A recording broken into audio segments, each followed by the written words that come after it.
10. We did it. It's technically 10.5, which we'll take credit for. But we're going with episode 10 of our wonderful podcast, Borderline Genius. My name is Anthony Pagnato, Vice President of Sales and Marketing at Mohawk Global, joined by my lovely colleague, Kenton Grimes. Kenton, licensed customs broker. He's the genius and borderline genius, just to be clear.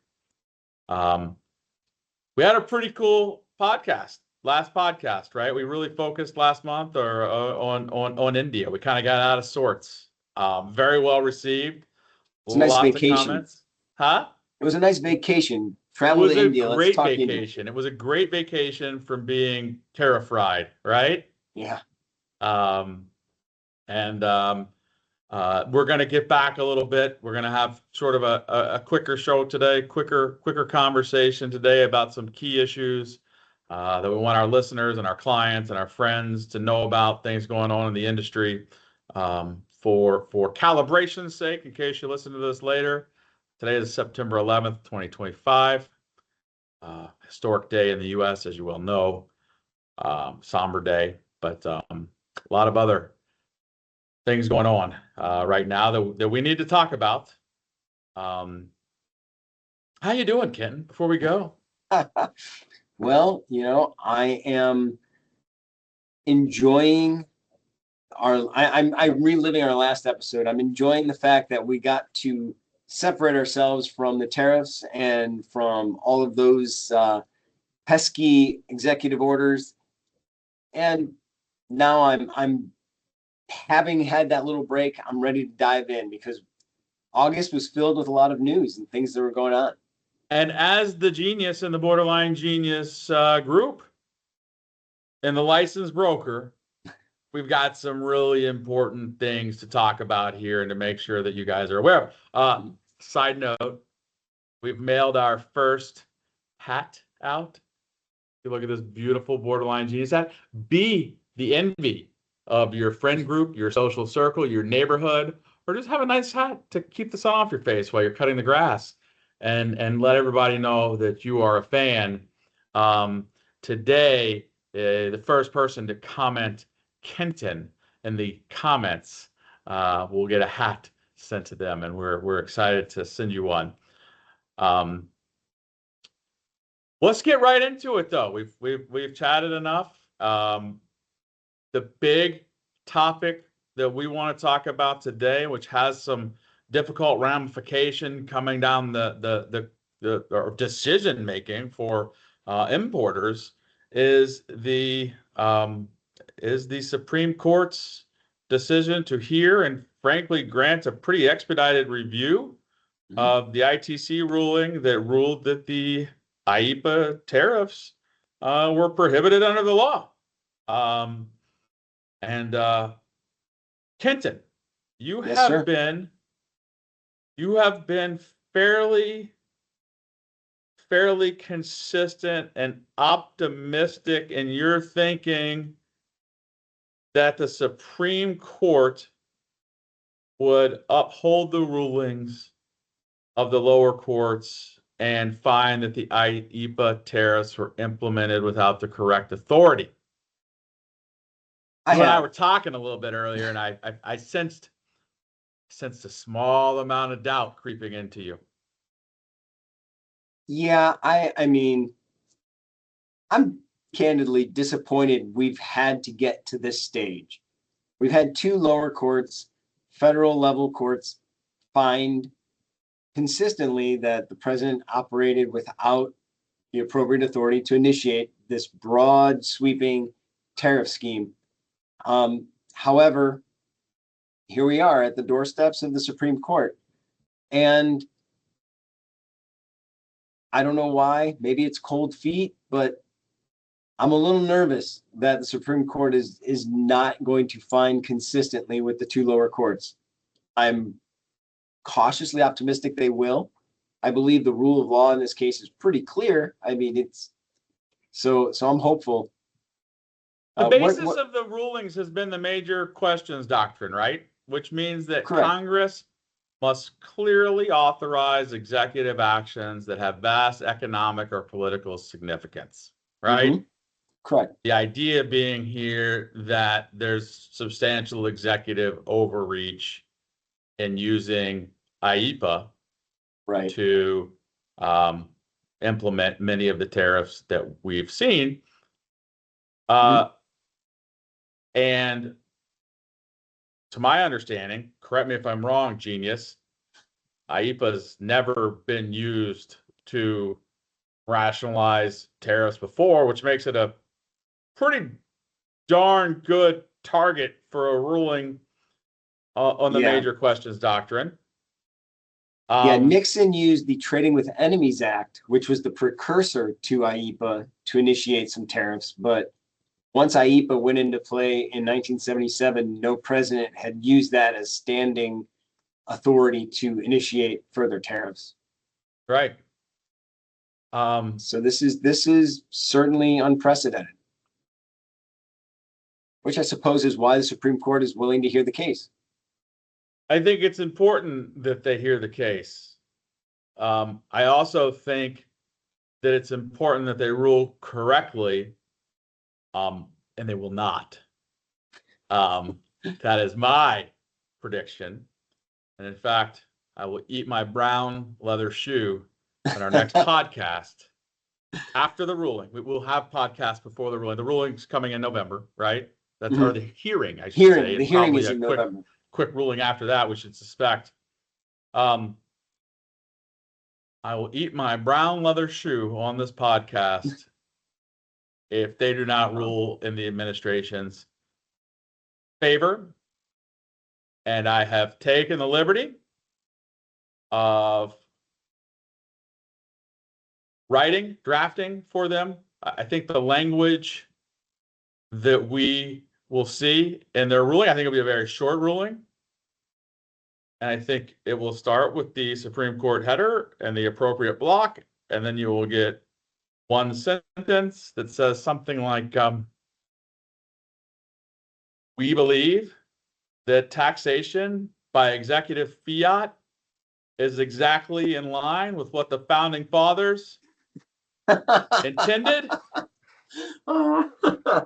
when drafting the Constitution and breaking away from King George and the English and it'll be signed the originalists or something like that. And life will go on. The only way that I could see it being overruled is if the Roberts Court truly, I would still eat my shoe, overruled it with an already noted and ready to go backup plan, which with the administration would launch the next day, right? If there is a, and I think you said it earlier, Ken, I don't want to put words in your mouth, but I think when you and I were chatting, and correct me if I'm wrong, said that this is a very big test for the partisanship of this Supreme Court. Oh, yeah. Because the answer to legal scholars seems to be crystal clear. And so if there is some attempt, there's some backroom wheeling and dealing by John Roberts and President Trump, which whereby there's an attempt to shade the court with some air of legitimacy, they could have potentially already all gotten together to find another mechanism by which the tariffs would be allowed to progress. And there would be a redrafting of some executive orders. Life would go on. So that would be the only way. I would still eat my shoe just because I think it would be funny. So I think the world needs to see that.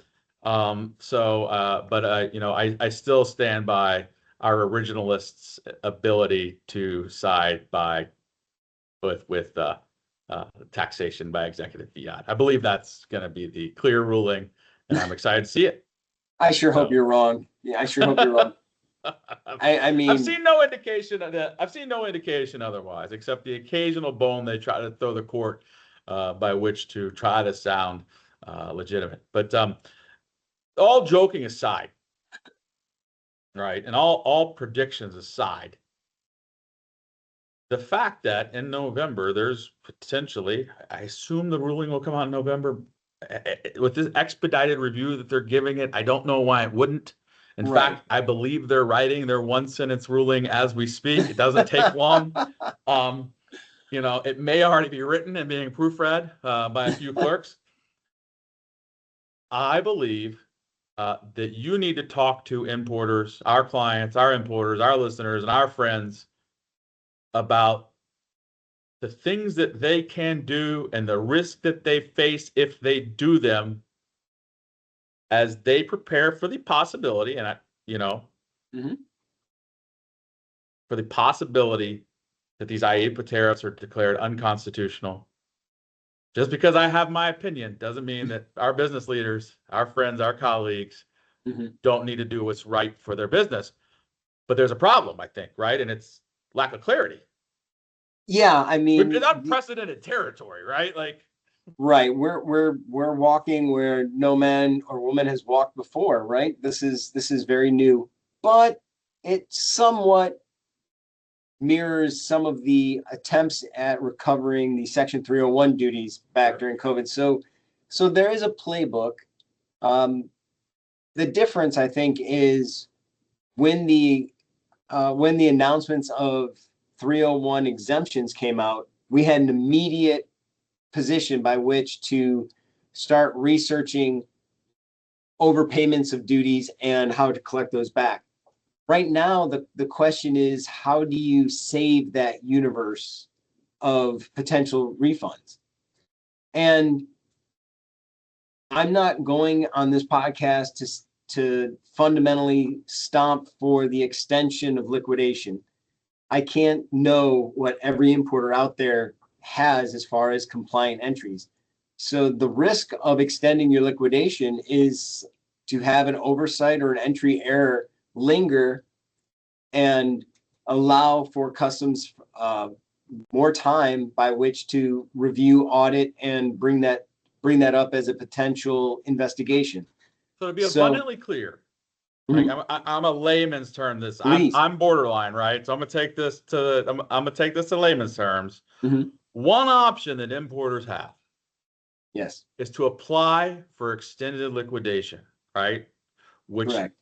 lengthens the time with which the entry or the entries can be reviewed, right? Yes. And it cuts both ways, positively and negatively. So by moving for extended liquidation or applying for extended liquidation, and then having a Supreme Court rule in favor of the importers that IEEPA is unconstitutional, that would thereby what? That would make it easier to go back and File for the refunds. Yes, it buys file you for the more time. refunds for those. Would that be through the PSC process theoretically? So if you extend the liquidation, let's say your entries were set to liquidate November of this year, and you've paid some IEEPA tariffs, and you were able to get the liquidation extended 60 days, 90 days, whatever it is. The result comes back, we're all cheering, you're eating your shoe, and we're all celebrating. It'd be awesome. And so yes, you would have a post summary correction that because the administrative window has extended for you, you can do a post summary correction, not have to file a formal protest. The problem with the protest scenario is, well, wait, but that gets us to number two, right? That's the second bite of the apple. So that's if we didn't file for liquidation, right? For delayed liquidation.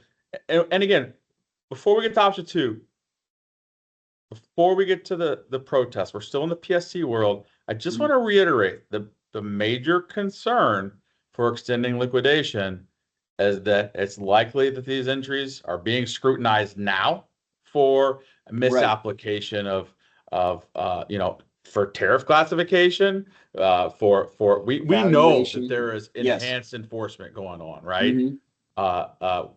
As there should be, right? That's the law. That's what things are being looked for improperly claimed, right?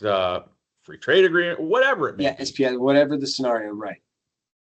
And you open yourself for a backwards look at that stuff for a longer period of time, U.S. Customs, so you could get a bill for a larger amount. You could. Right. That's the risk.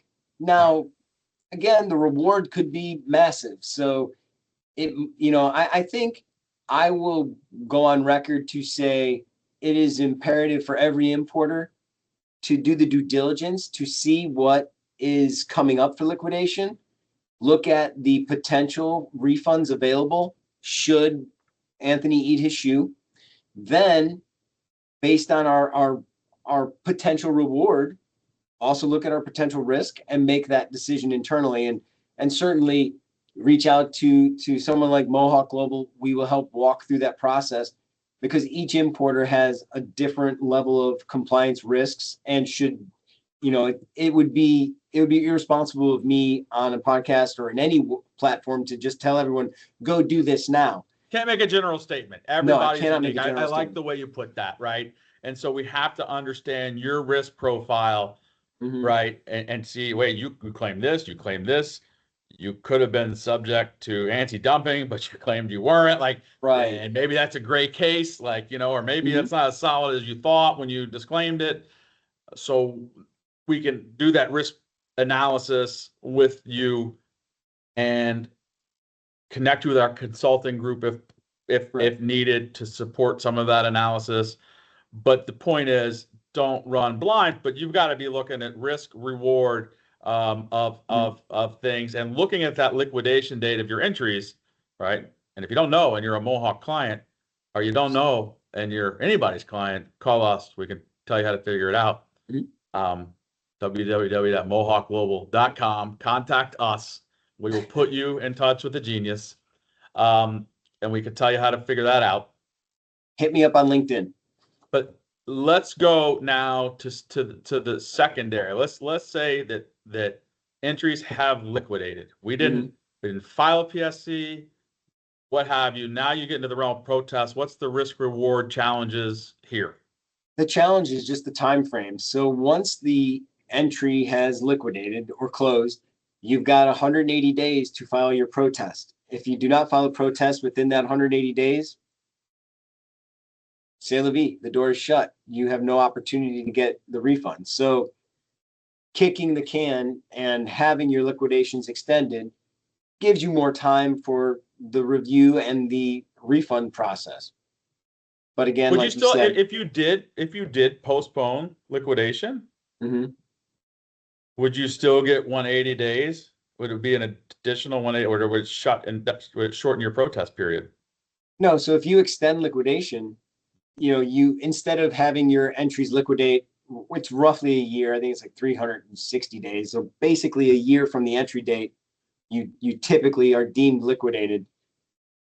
And then at that point, you get your additional 180 days to file the corrections via protest. So if here we are at day 300, you've extended the liquidation out another 60 days, 70 days. So you actually liquidate in 400 days, whatever it is. At that time of liquidation, your 180-day clock starts there. So it buys you more time. It buys you more time. And if your risk profile is low and you've determined that and are confident in that, it's a reasonable approach.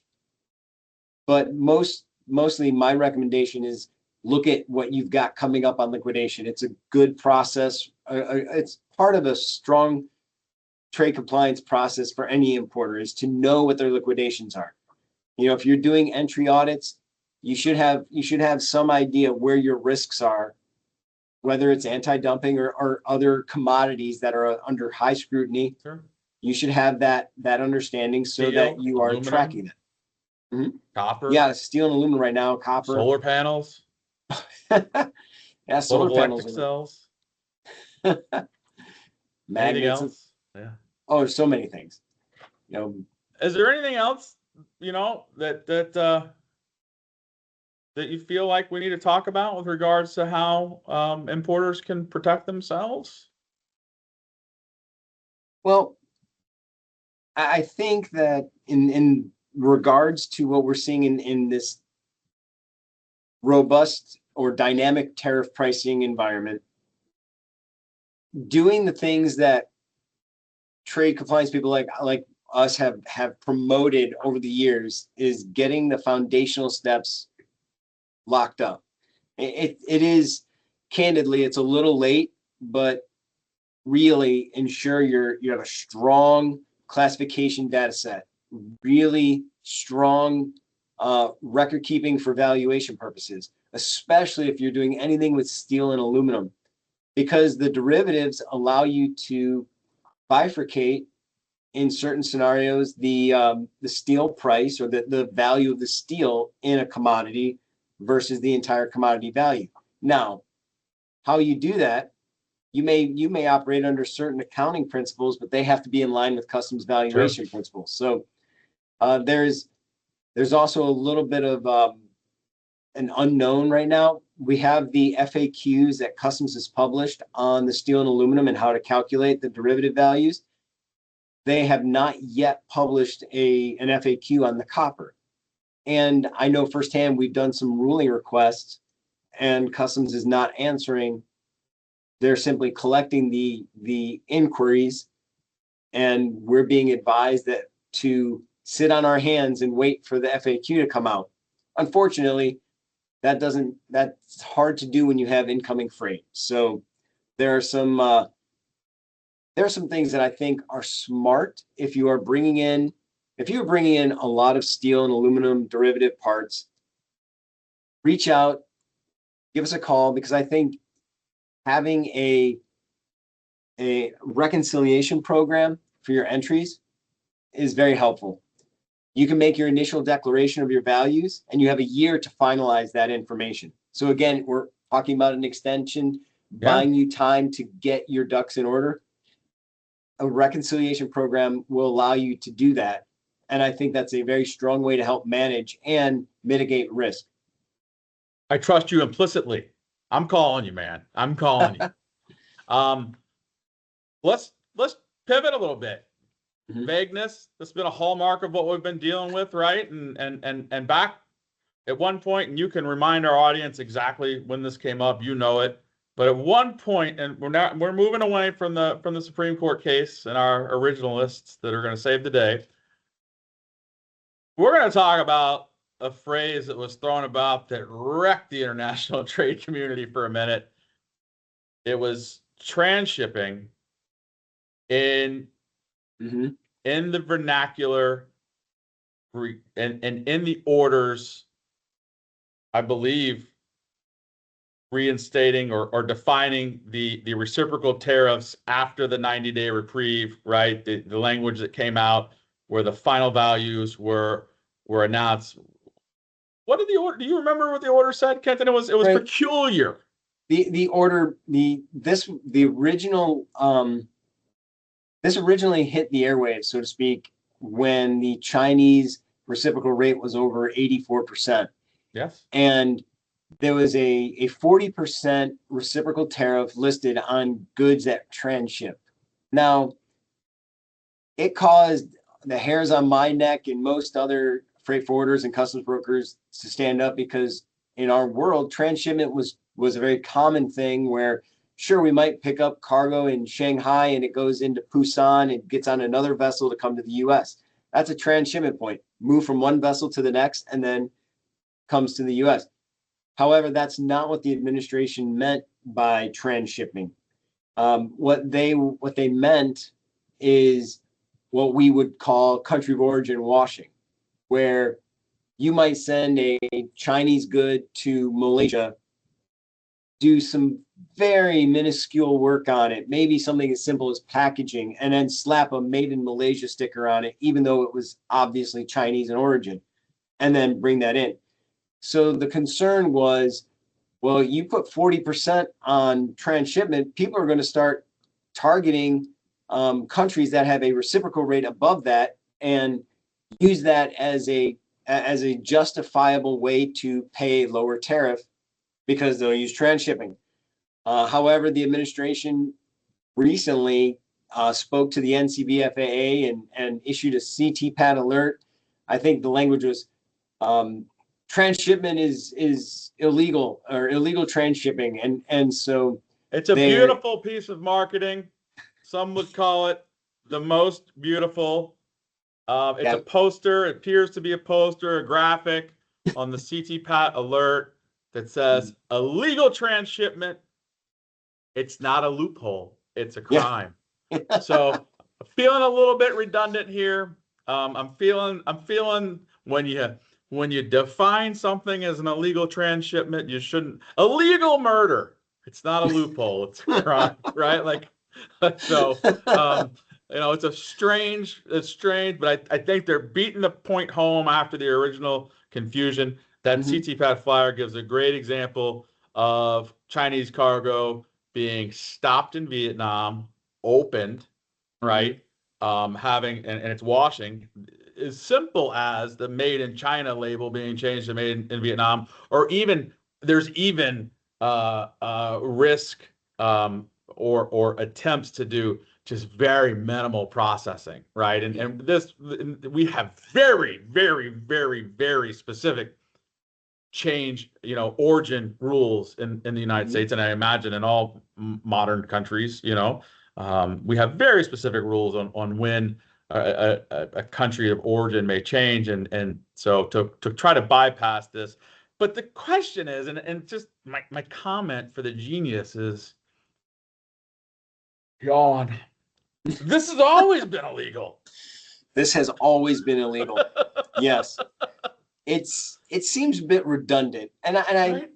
I honestly think that what we have is a problem of the administration created its own problem, right? So by setting a tariff rate for illegally transshipped goods of, I think it's 40%, by setting that rate, you almost created the incentive to try to do this.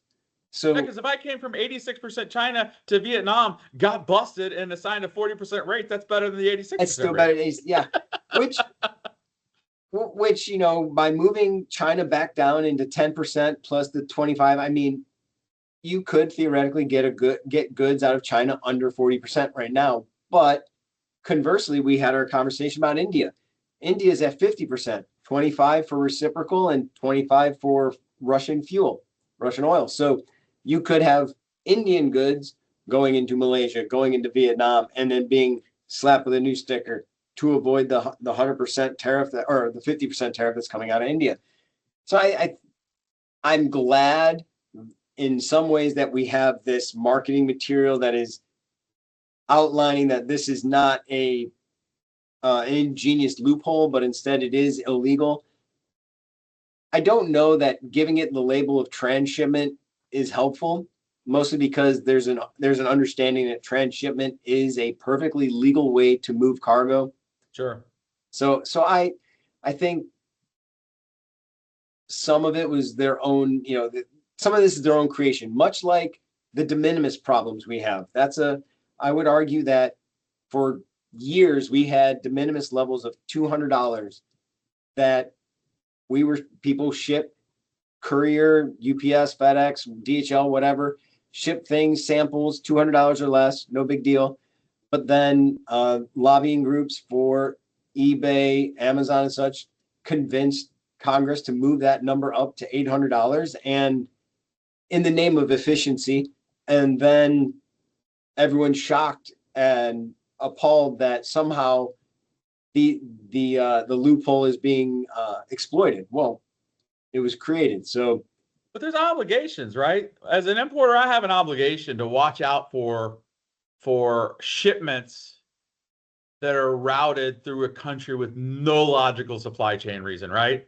correct. Yeah. Like I have an obligation as an importer to understand if there's no substantial transformation in a country and my company or my organization as a compliance professional thinks that means that they can change the country of origin. I have an obligation, right?